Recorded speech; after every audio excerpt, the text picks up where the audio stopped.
Kamusta mga idol? PBA update muna tayo. Chris Ross posible kaya na maging head coach ng winningest team sa PBA na San Miguel Beermen.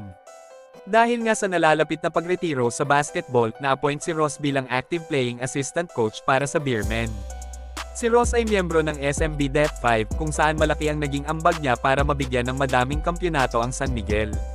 Kinumpirma nga mismo ni Ross ang appointment sa kanya sa pamamagitan ng basbas ni SMC Sports Director Al Francis Chua. Ayon nga sa SMB Point Guard, 5 araw na nga siyang nakakasama sa mga meeting ng Beermen coaching staff. Pero inamin niya na mayroon pa daw siyang ibubuga sa paglalaro ng basketball.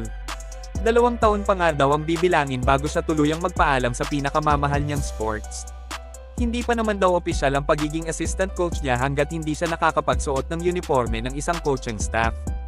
Sa ngayon ay 40 anyos na ang veteranong point guard at unti-unti na nga ding nagkakaedad ang mga players ng San Miguel.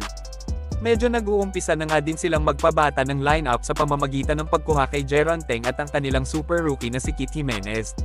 Samantala, dahil sa pagkaka-assign kay Ross bilang assistant coach ng SMB, may posibilidad kaya na maging head coach din siya balang araw.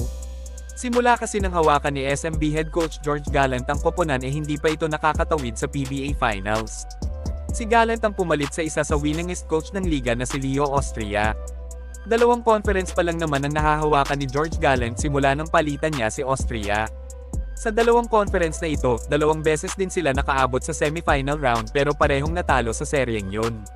Sakaling sumabli muli si Coach Gallant sa pag-handle sa SMB, panigurado na malaking pagbabago ang magaganap sa San Miguel, at posibleng mabigyan pa ng mas malaking role si Ross kung mangyari man ang ganitong senaryo.